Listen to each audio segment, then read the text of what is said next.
Vamos, les invito a que elevemos una oración, Señor, para que Él sea quien nos enseñe en esta mañana su palabra.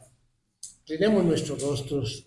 Padre Celestial, nos acercamos ante tu presencia, Señor, con una reverencia profunda, Señor.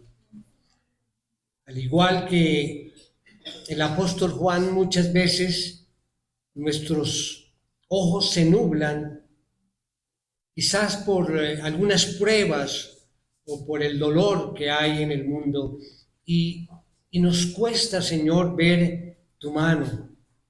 Te pedimos que en esta mañana, Señor, al continuar con nuestra serie Detrás del Velo, abras nuestros ojos espirituales, Señor.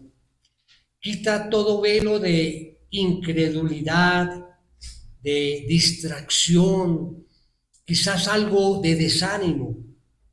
Permítenos contemplar, Señor, la majestad de tu Hijo Jesucristo, el León de Judá, ese Cordero inmolado. Oh Señor, que tu palabra hable directamente al corazón herido y traiga fe a toda nuestra congregación. Te lo pedimos en el poderoso nombre de nuestro Señor Jesucristo. Amén. Amén. A lo largo de la historia ha habido muchos pretendientes a tronos terrenales que han procurado conquistar o gobernar el mundo a través de la historia. El primero y tal vez el más poderoso usurpador fue Satanás. Después de rebelarse contra Dios, él y sus seguidores fueron echados del cielo. Pero él inspiró a multitudes de seres humanos a probar esa conquista. Conquistar y gobernar el mundo. Hombres como Nabucodonosor, Alejandro Magno, los emperadores romanos que se creían que eran dioses y que debían conquistar y gobernar el mundo. Atila, el rey de los hunos. Napoleón, Lenin, Stalin, Hitler, querían gobernar el mundo. Y en el futuro vendrá el más poderoso de todos los conquistadores humanos poseídos por Satanás. Estoy hablando del anticristo. Todos estos hombres y una multitud de otros de quizá menor influencia tienen algo en común. Fracasaron. Solo uno tiene el derecho, el poder y la autoridad para gobernar la tierra. El Señor Jesucristo es el único, mis hermanos. Un día, Él, Jesús, tomará de Satanás, el usurpador, y de todos los rebeldes diabólicos y humanos, lo que por derecho es suyo. Ningún otro es digno de gobernar el mundo. Nadie más. Solamente Él.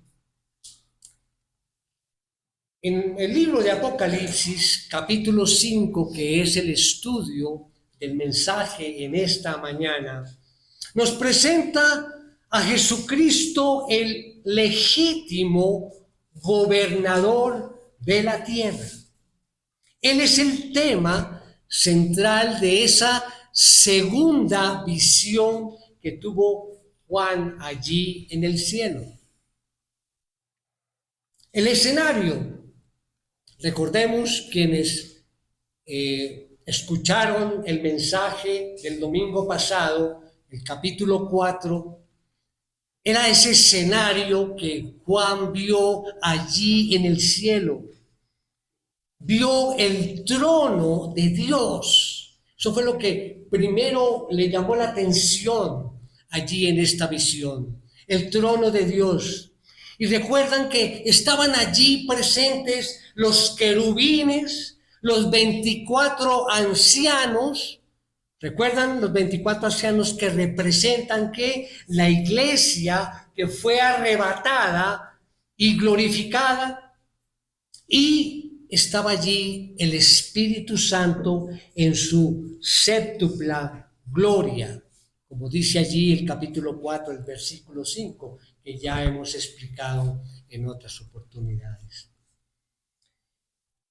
Esos acontecimientos allí descritos en esos dos capítulos, mis hermanos, anuncian el holocausto del juicio divino a punto de derramarse sobre la pecaminosa, rebelde y maldita tierra. Suena fuerte, pero es así. Y eso es lo que vamos a ver a partir del capítulo 6 hasta el 19. Ahora bien, Juan, sobrecogido por la indescriptible majestad del trono de Dios, recuerdan mis hermanos allí en el capítulo 4, ese trono maravilloso y esos destellos, los relámpagos y los truenos que salían de este trono. Los querubines y los ancianos comienzan una serie de himnos de alabanza a Dios. Repito,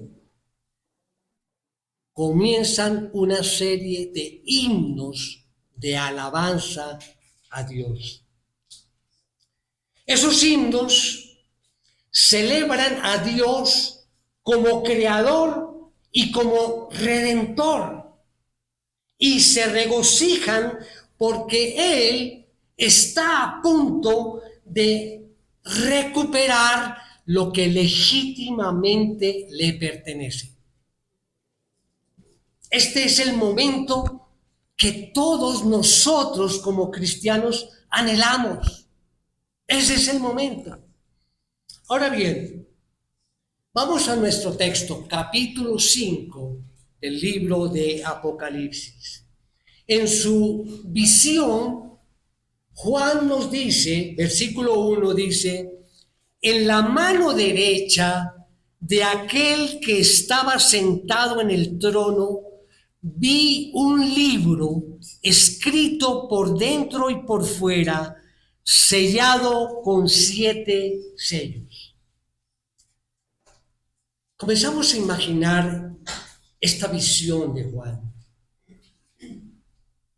Dios extendió su mano, por decirlo así, y tenía en ella un libro, palabra biblión, libro. No se refiere a un libro en el sentido que lo conocemos nosotros hoy, libro, ¿no? De páginas. Lo menciona libro, pero en realidad es un rollo.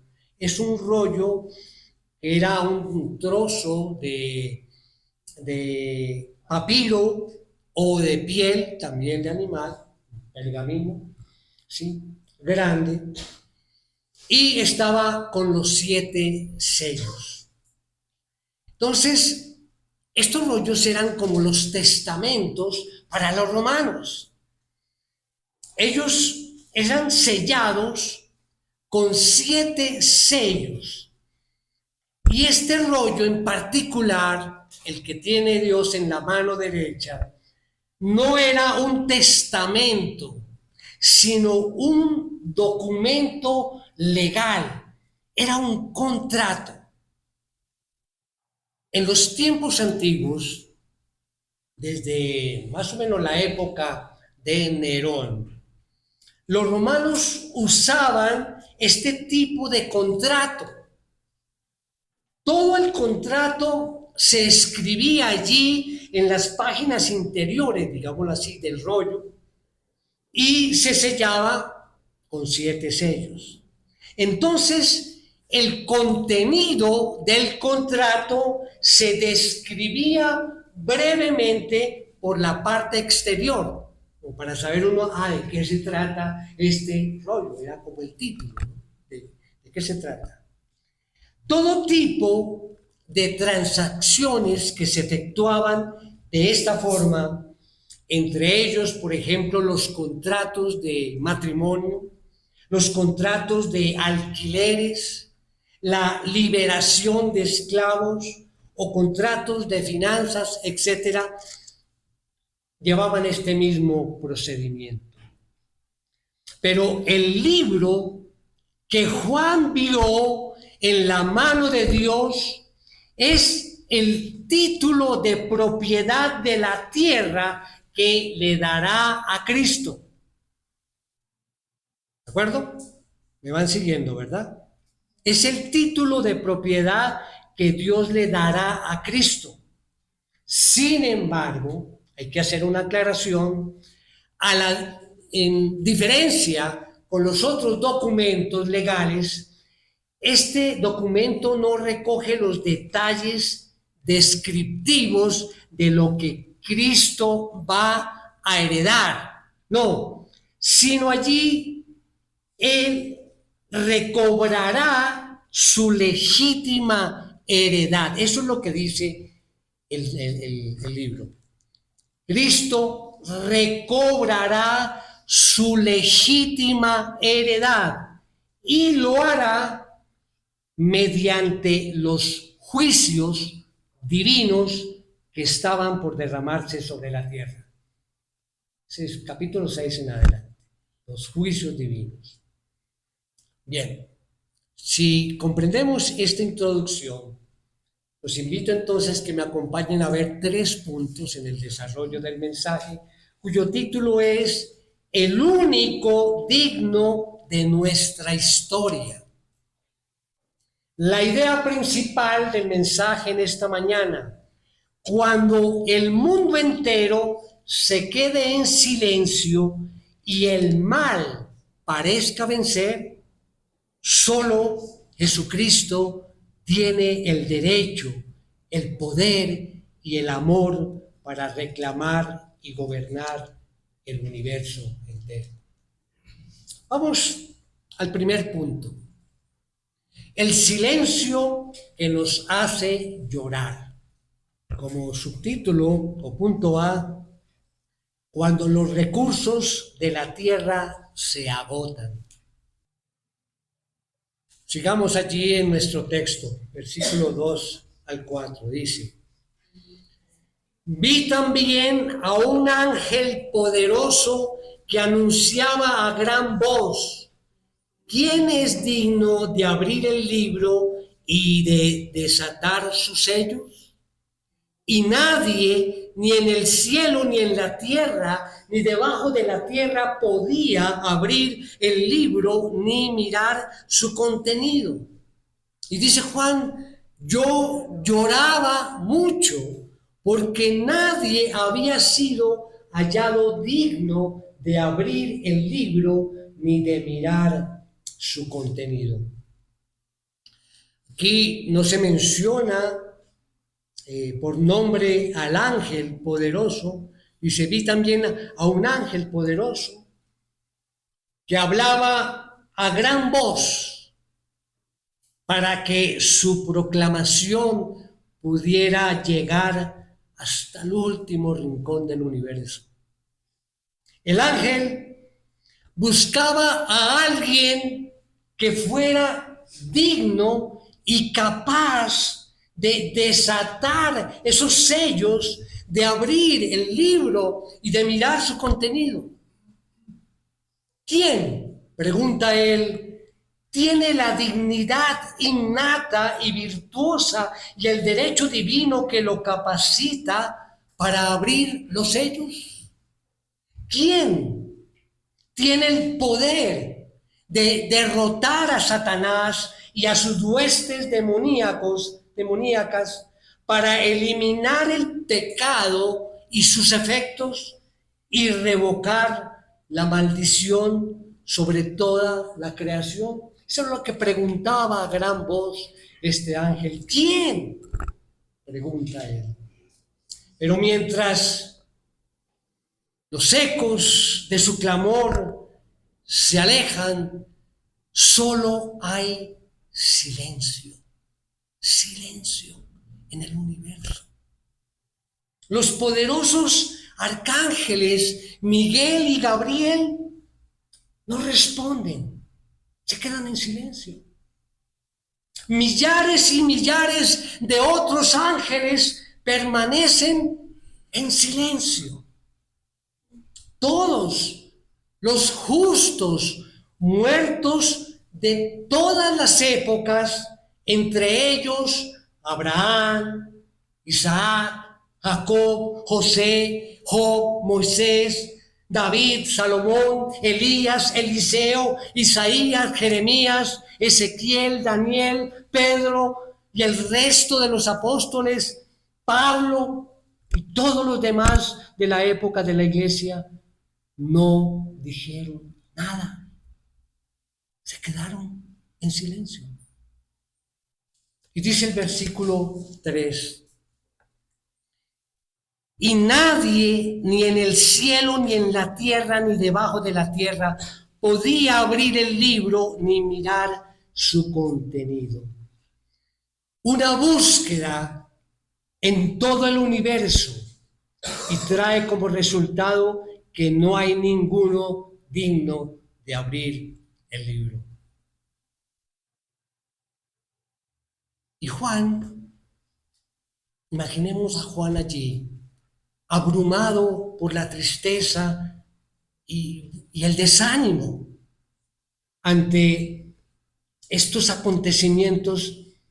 Juan comenzó a llorar mucho porque no se había hallado a ninguno digno de abrir el libro. Y dice el versículo 4, yo lloraba mucho porque nadie había sido hallado digno de abrir el libro y de mirar su contenido. Un pastor, W.A. Criswell, explica por qué lloró Juan. Y quiero compartirles lo que él escribió. Me llama mucho la atención. Dice así, abro comillas: las lágrimas de Juan representan las lágrimas de todo el pueblo de Dios a través de todos los siglos. Esas lágrimas del apóstol Juan son las de Adán y Eva, expulsados del huerto del Edén al inclinarse sobre la tumba de su hijo Abel. Son las lágrimas de los hijos de Israel en esclavitud, mientras clamaban a Dios en su aflicción y cautiverio. Son las lágrimas de los escogidos de Dios a través de los siglos en su clamor al cielo. Son los sollozos y lágrimas que han salido del corazón y el alma del pueblo de Dios mientras miraban a sus muertos, mientras estaban junto a sus sepulcros abiertos, mientras experimentaban a las pruebas y sufrimientos de la vida, penas y decepciones indescriptibles. Tal es la maldición que el pecado ha impuesto sobre la maravillosa creación de Dios, y esta es la condenación de la mano de ese usurpador, ese entrometido, ese intruso, ese forastero, ese extraño, ese dragón, esa serpiente, ese diablo, Satanás. Y lloraba yo mucho por no poder encontrar un redentor. Significaba que esta tierra, en su maldición, estaba condenada a muerte para siempre. Significaba que la muerte, el pecado, la condenación y el infierno debían reinar por los siglos de los siglos. Y la soberanía de la tierra de Dios debía permanecer por siempre en las manos de Satanás. Termina allí la cita de este pastor. El llanto sincero de Juan era de pronto muy apresurado. No tenía por qué llorar, porque Dios estaba a punto de actuar. Juan lloró porque él quería ver el mundo libre de la maldad, del pecado y de la muerte. Él quería ver a Satanás vencido y el reino de Dios establecido en la tierra. Él quería ver a Israel salvo y a Cristo exaltado. Juan sabía que el Mesías había sido ejecutado. Sabía que Jerusalén había sido destruida y el pueblo judío masacrado y esparcido. Él también sabía que la iglesia enfrentaba una intensa persecución y estaba allí bajo los efectos del pecado. ¿Recuerdan los capítulos 2 y 3 que vimos al inicio de la serie? Todo parecía, desde su perspectiva, ir mal. Nadie daría un paso al frente para cambiar esto. Nadie iba a abrir el libro y redimir la creación de Dios. Pero Juan no tenía por qué llorar, porque la búsqueda de alguien digno de abrir el libro estaba a punto de terminar, esa búsqueda. Y eso nos conecta con el punto número 2, el Salvador que supera nuestras expectativas. Recordemos nuestra idea principal. Cuando el mundo entero se quede en silencio y el mal parezca vencer, solo Jesucristo tiene el derecho, el poder y el amor para reclamar y gobernar el universo entero. Como punto A pueden colocar allí el león que vence sufriendo. Vamos, acompáñenme allí, versículos 5 al 7. Dice, entonces uno de los ancianos me dijo, no llores, mira, el león de la tribu de Judá, la raíz de David, ha vencido para abrir el libro y sus 7 sellos. Miré y vi entre el trono con los 4 seres vivientes y los ancianos a un cordero de pie como inmolado, que tenía 7 cuernos y 7 ojos, que son los 7 espíritus de Dios enviados por toda la tierra. Él vino y tomó el libro de la mano derecha de aquel que estaba sentado en el trono. Muy bien, paremos allí. Como decíamos que las lágrimas de Juan no tenían razón de ser, uno de los ancianos le dijo a Juan que no llorara. No tienes por qué llorar. En el cielo, las lágrimas están fuera de lugar porque la solución ya está ahí provista. No hay por qué llorar. Y el anciano anuncia al león de la tribu de Judá, cumpliendo con lo que dice Génesis 49. No vamos a ir allá por tiempo, pero pueden tomar nota y luego verlo en casa. Y nos habla de la raíz de David, cumpliendo lo que dice Isaías 11. Ningún humano ni ángel podía redimir el universo, pero hay uno que sí puede. Esa persona, por supuesto, ¿quién es? El glorificado, exaltado, el Señor Jesucristo, descrito aquí por dos de sus títulos mesiánicos. El título de el león de la tribu de Judá, que viene de la bendición de Jacob sobre la tribu de Judá, y el otro título mesiánico, que es la raíz de David.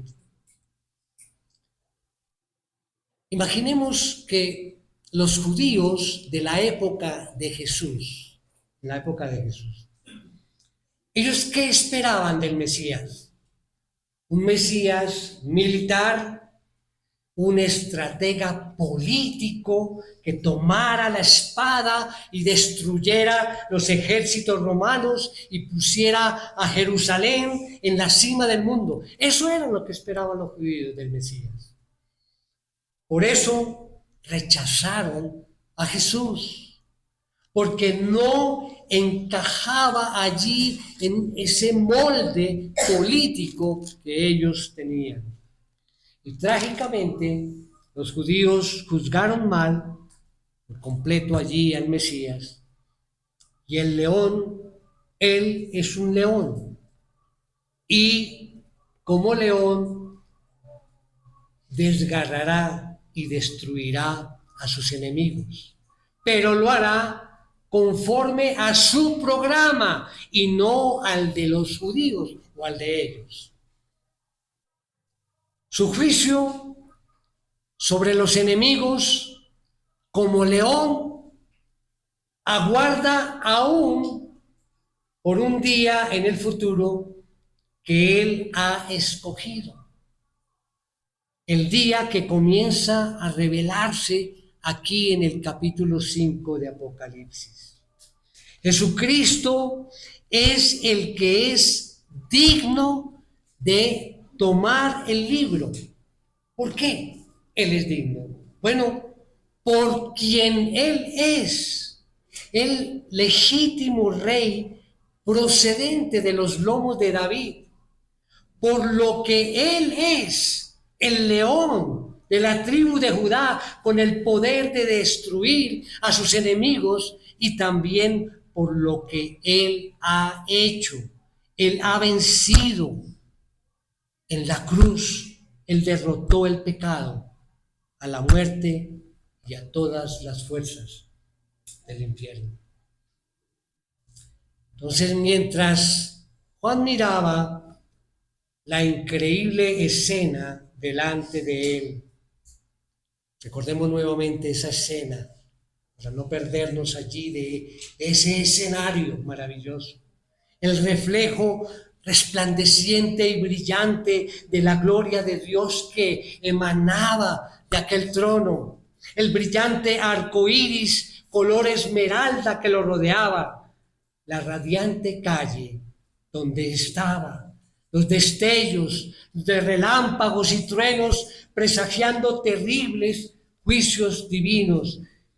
O sea, mientras Juan miraba, la atención de pronto de Juan irresistiblemente se desvió. Dice el versículo 6. Miré y vi entre el trono con los 4 seres vivientes y los ancianos a un cordero.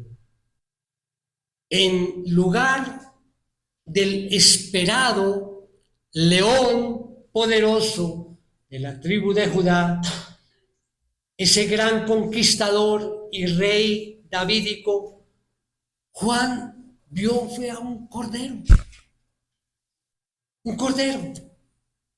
O sea que el Señor Jesús no podía ser el león de juicio o rey de gloria, a menos que fuera primero el Cordero de Dios que quita el pecado del mundo. Tenía que pasar primero por ser ese Cordero que lo llevó a la muerte. Varias características indican que este no era un cordero común. En primer lugar, dice que el cordero, miremos allá el versículo 6 nuevamente. Ancianos, a un cordero de pie, como inmolado, que tenía 7 cuernos y 7 ojos.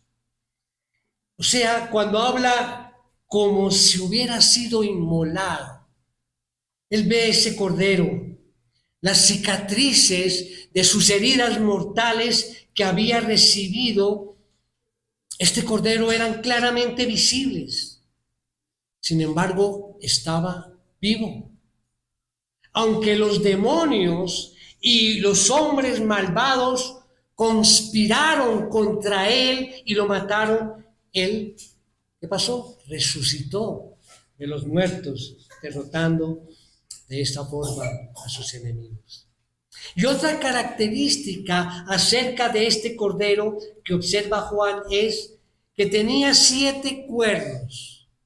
Una imagen, comenzamos a mirar y a desglosar lo que nos lleva a Apocalipsis, este libro.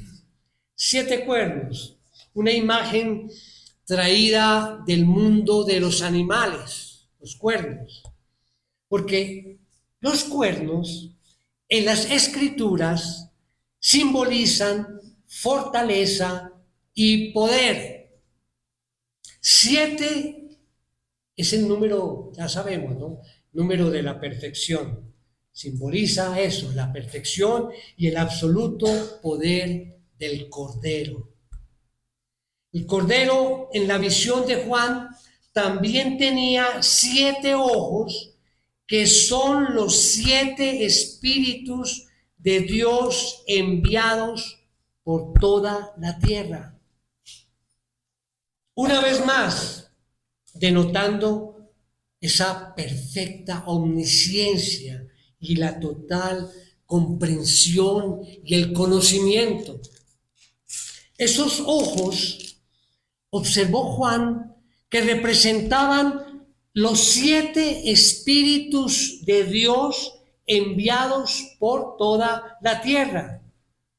Los 7 espíritus de Dios describe a quién, al Espíritu Santo en toda su plenitud.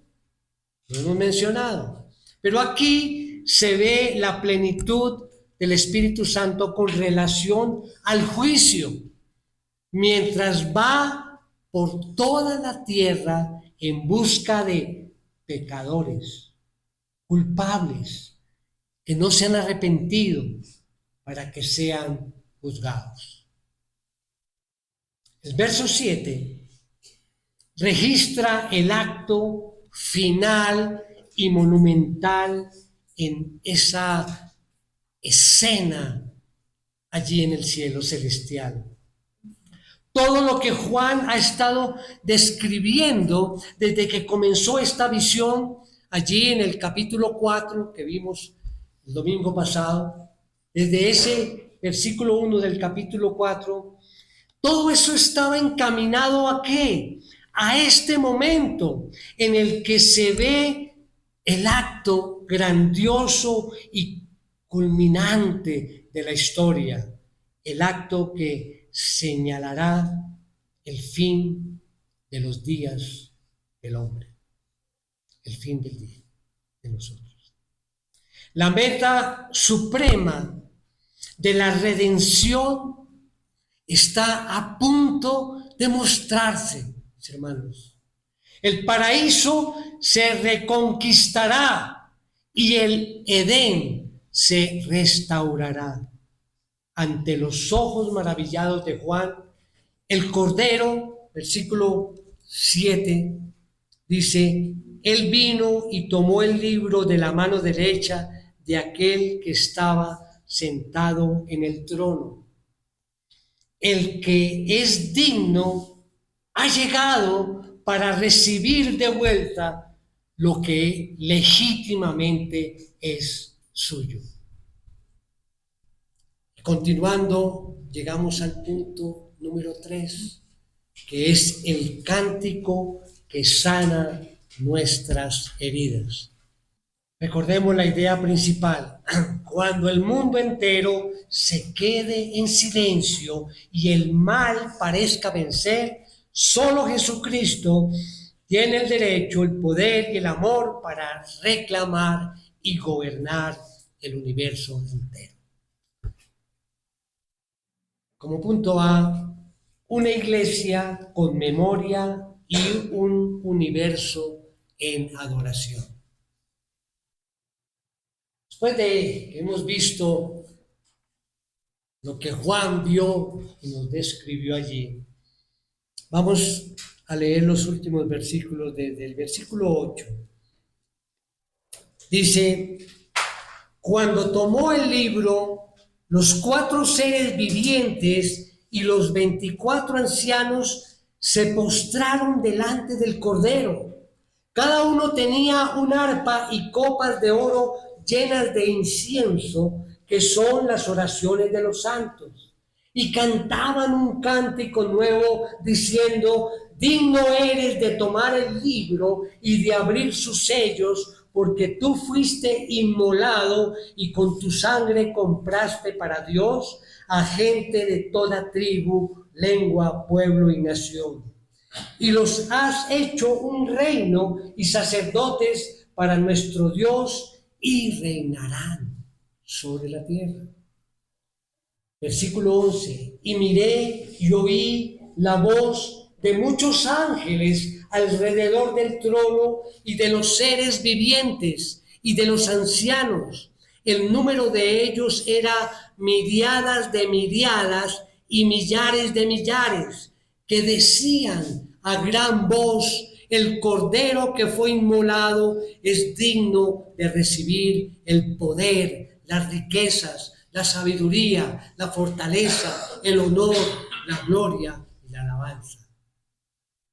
Versículo 13: y oí decir a toda cosa creada que está en el cielo, sobre la tierra y debajo de la tierra y en el mar, y a todas las cosas que en ellos hay: al que está sentado en el trono y al Cordero, sea la alabanza, la honra, la gloria y el dominio por los siglos de los siglos.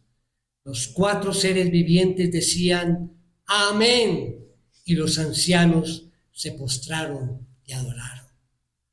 Cuando comenzamos hablamos de que todos se quedaron en silencio, ¿verdad? Y aquí nos dice que todo el universo comienza a alabar.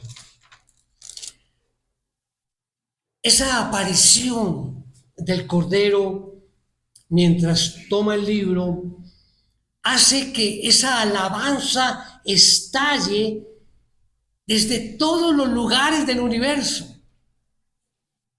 El espontáneo estallido de esa adoración surge ante la realidad de que la muy ansiada derrota del pecado, de la muerte y de Satanás está a punto de producirse, mis hermanos, y que el Señor Jesucristo volverá a la tierra en triunfo y establecerá su glorioso reino milenario. Al comenzar su cántico de alabanza y de adoración, los 4 seres vivientes y los 24 ancianos, ¿qué hacen? Se postran delante del Cordero. El que ofrezcan la misma adoración a Cristo que le ofrecieron al Padre, fue la misma, que lo vimos en el capítulo 4, versículo 10, presenta una prueba convincente de la deidad de Cristo, ¿sí? Ya que solo se debe adorar a Dios. Entonces, Cristo es Dios. Y mientras se postraban allí delante del Cordero en adoración, Juan observó que todos los 24 ancianos tenían una arpa, dice, y copas de oro llenas de incienso, que son las oraciones de los santos. En el Antiguo Testamento, mis hermanos, a menudo se asocian las arpas con la adoración. Lógico, ¿no? Un instrumento de adoración. Pero también están estrechamente ligadas o vinculadas con la profecía, las arpas, adoración y profecía. En 1 Samuel 10:5, miremos, para validar lo que acabo de decir, dice: después llegarás a la colina de Dios, donde está la guarnición de los filisteos, y sucederá que cuando llegues a la ciudad, allá encontrarás a un grupo de profetas que descienden del lugar alto con arpa, pandero, flauta y lira delante de ellos, y estarán que profetizando. Entonces, el arpa también es símbolo de la profecía. Entonces, simbolizan estas arpas que sostienen los ancianos todas las profecías que culminarán en los acontecimientos trascendentales que están por ocurrir inmediatamente. Dice que además del arpa, también los ancianos tenían que copas de oro llenas de incienso. Estas copas de boca ancha simbolizan la obra sacerdotal de intercesión por el pueblo. Las escrituras, en otro lugar, asocian la quema del incienso con las oraciones de los santos. ¿Y quiénes son los santos? Nosotros, ¿sí? Entonces, dice el Salmo 141:2: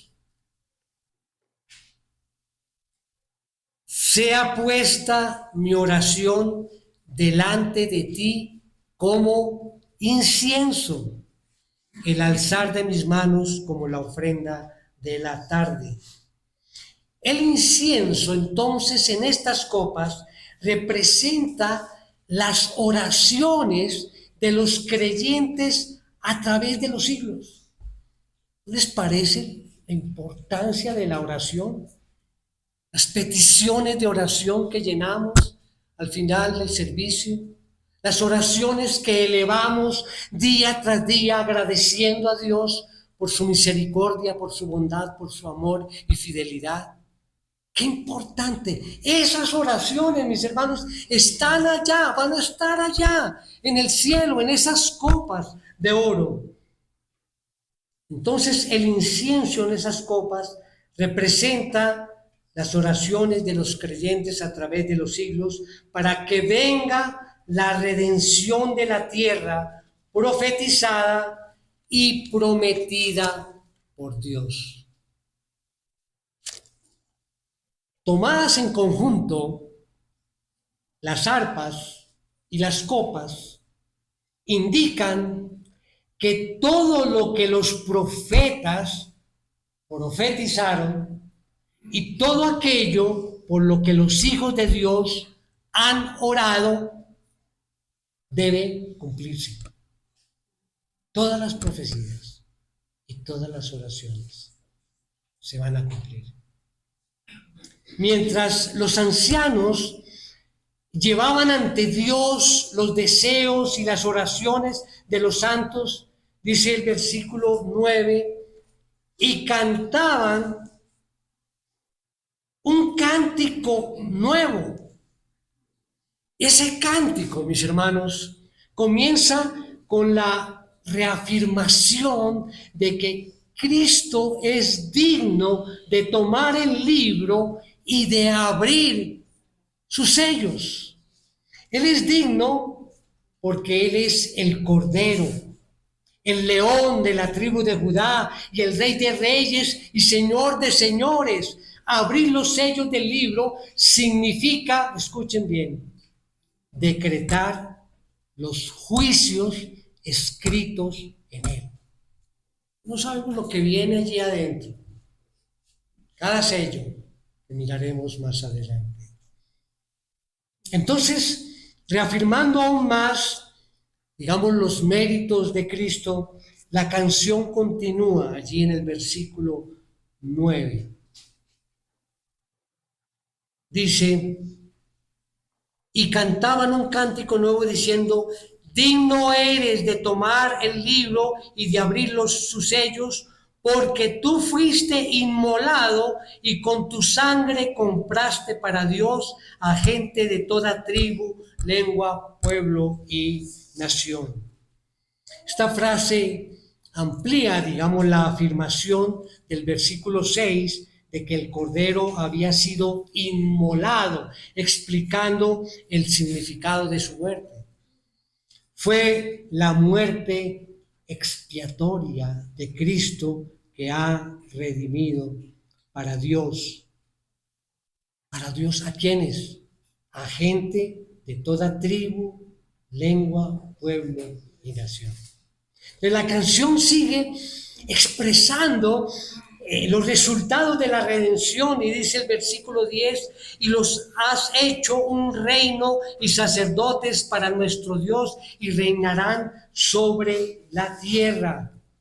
Los 24 ancianos se mueven más allá de sí mismos. ¿Para qué? Para abarcar a todos los santos de todas las épocas.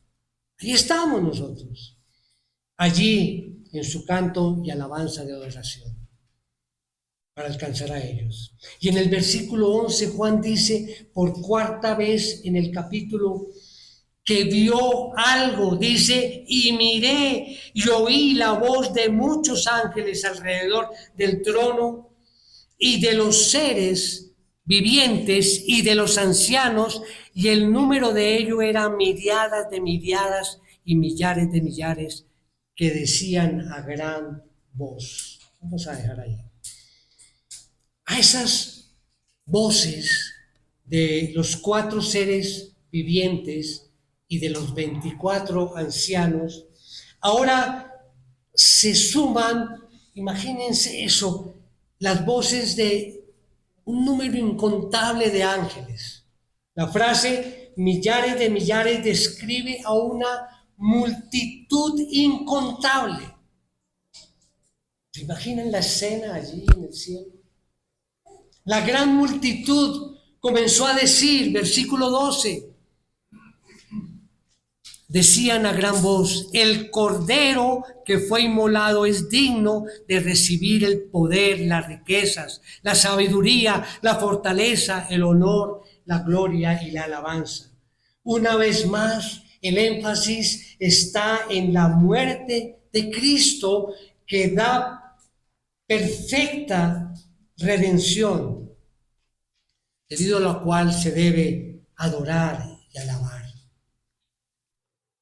Él es digno de recibir nuestro reconocimiento por su poder, por su omnipotencia. Él es digno de recibir reconocimiento por las riquezas espirituales y materiales que posee.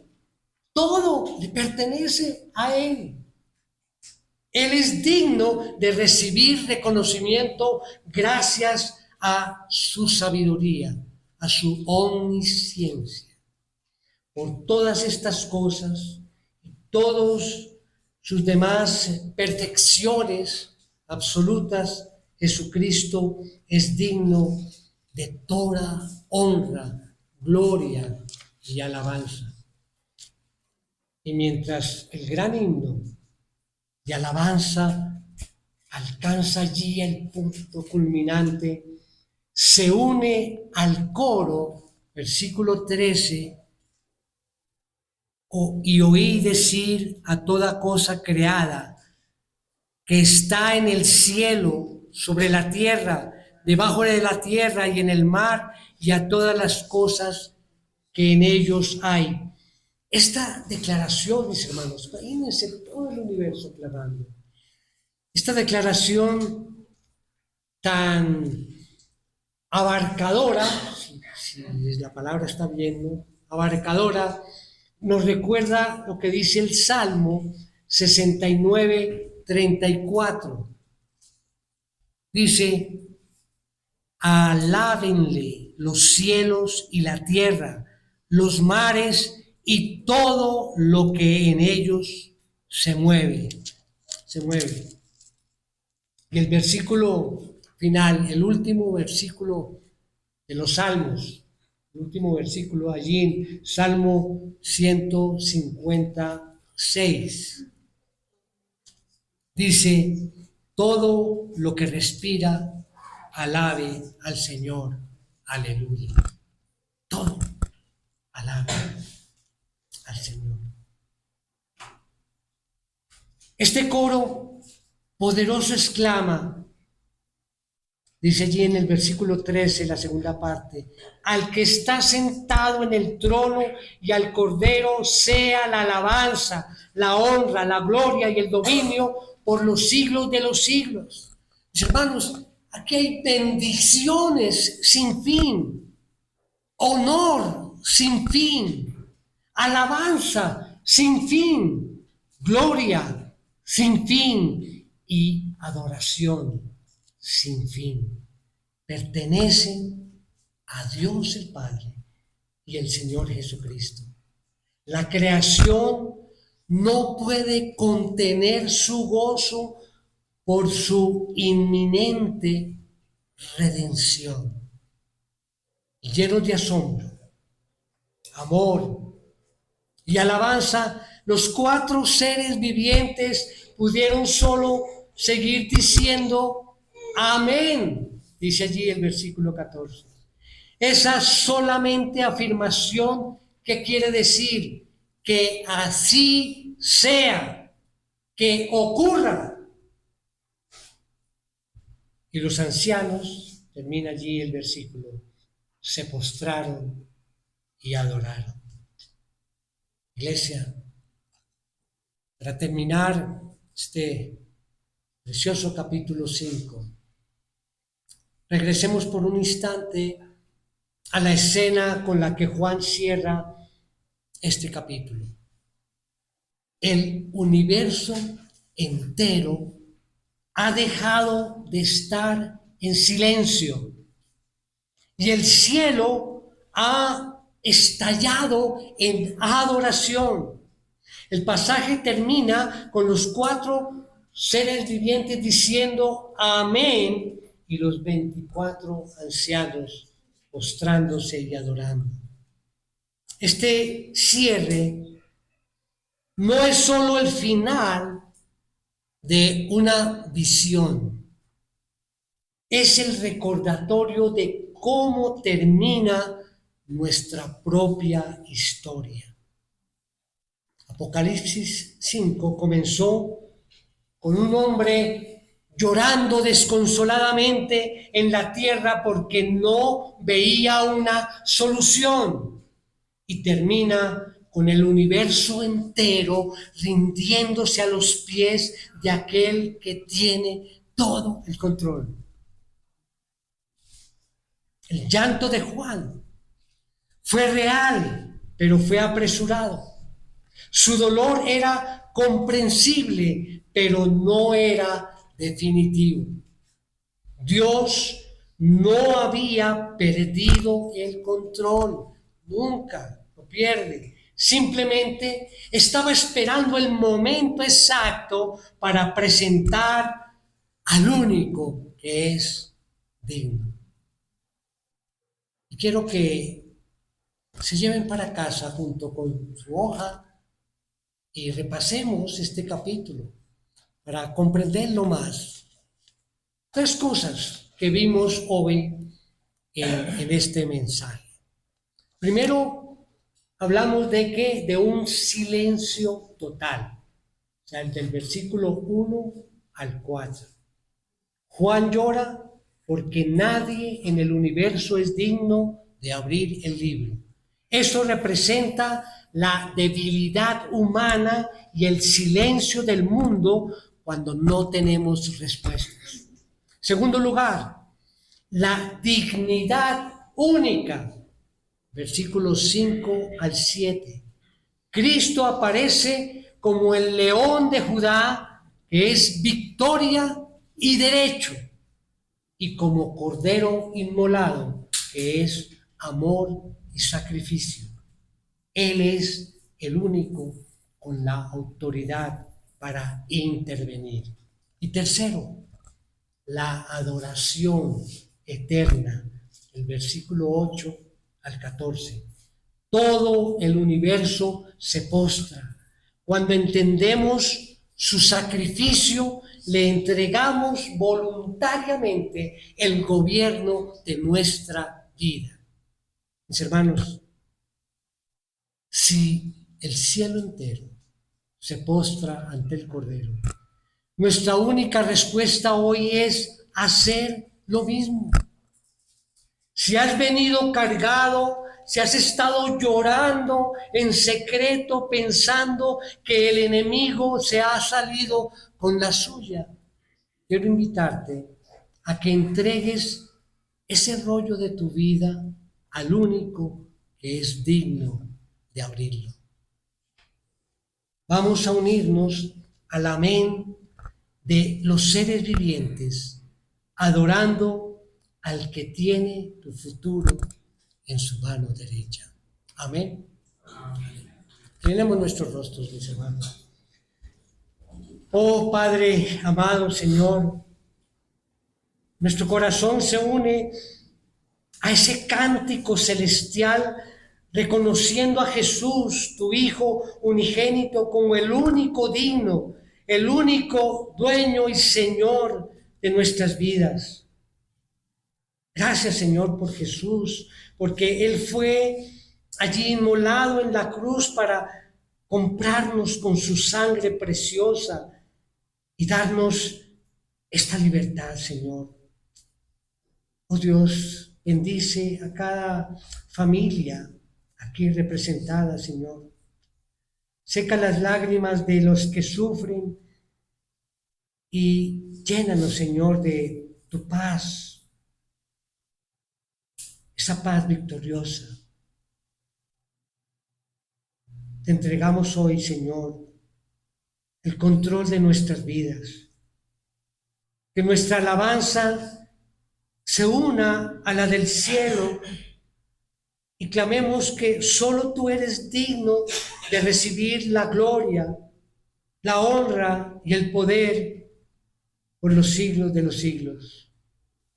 Oramos hoy y siempre en el nombre de nuestro Señor Jesucristo. Amén.